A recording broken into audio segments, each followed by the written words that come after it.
Good morning, everyone. So, today let's begin with the topic viroid. Now, viroids are the smallest self replicating particles, okay? These are first discovered by Diener and they are actually infectious RNA particles which are devoid of the protein coat. They consist of rod-shaped circular RNA. Now we know that RNA is normally single-stranded, but here it appears to be double-stranded due to forming of loops.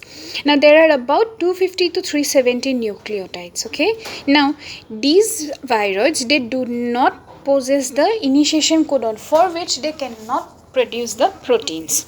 Now they can multiply by both RNA dependent and DNA dependent replications. Okay, these are the main things of the viroids.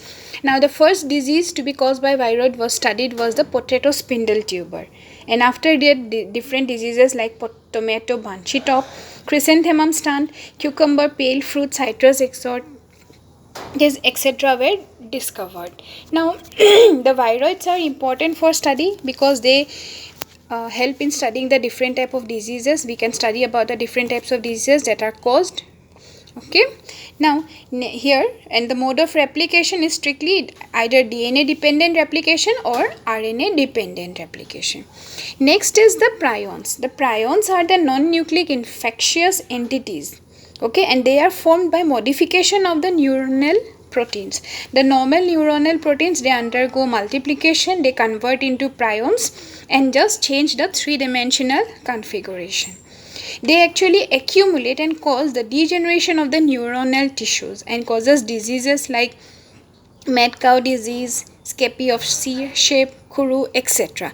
So these are the different types of disease, and these prions are actually, they are resistant to protease, nuclease, high temperature of autoclave, ultraviolet radiations, etc.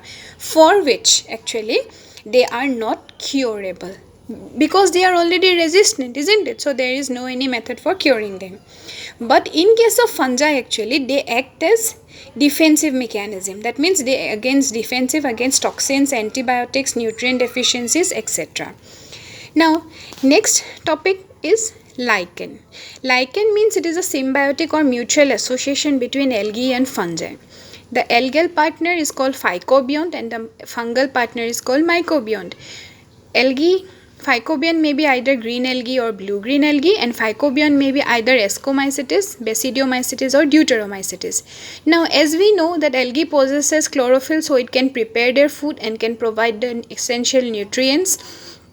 In return, the fungi, it helps in attachment and absorption of the organism. That means it is both will benefit one another, and thus they form a symbiotic or mutual association.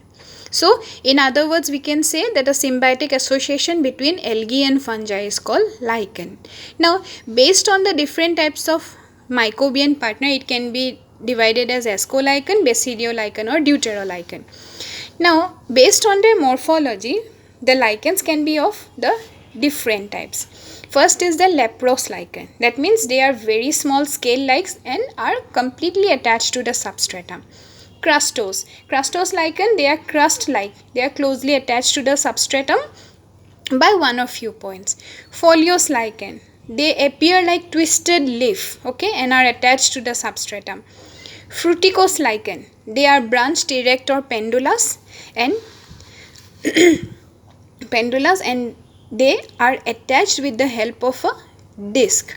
Filamentous lichen, they are photosynthetic. The photosynthetic partners are well developed, and the filamentous, okay, that means the algal partner and the fungal, they form a cover over that photosynthetic pigment. Now the internal tissue system of fungus, actually it consists of different regions like the upper or outer cortex, algal zone, medulla, lower cortex and rhizines. The rhizines will help in attachment of the fungus, okay, attachment of the lichen to the substratum, that is either tree. Normally they are found in tree trunks. It can be again divided into homomerous and heteromerous. Heteromerous lichen means when the algae is strictly restricted to only the algal zone, and if it is restricted to not restricted and is distributed throughout the body, then it is known as a homomerous lichen.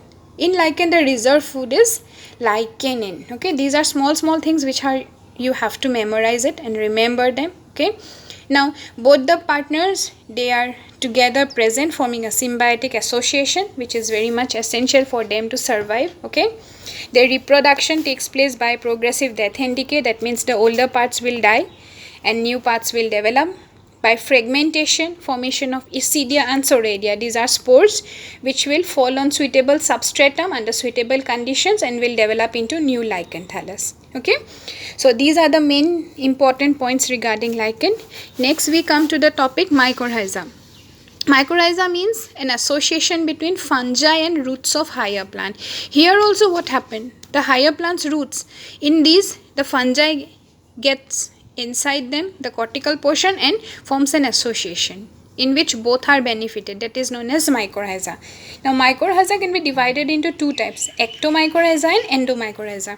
In ectomycorrhiza, the fungus forms a mantle. It moves inside the tissue system and it penetrates through it, okay, forming a hartignate.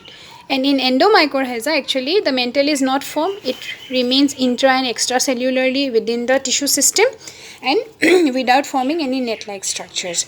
So basically both will help. The fungi will help in absorption of nutrients from the surface, the roots, and they will form a coralloid root-like structure. Okay, basically in case of Cycas plant, gymnosperm, we observe the coralloid roots.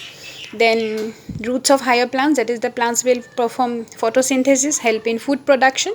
So mutually both gets benefited by one another and an association, mycorrhiza, is established. So these are all for this chapter. We have finally concluded the chapter. You have got all the important points regarding everything. So if still you think something is left out, anything is needed, then please let me know.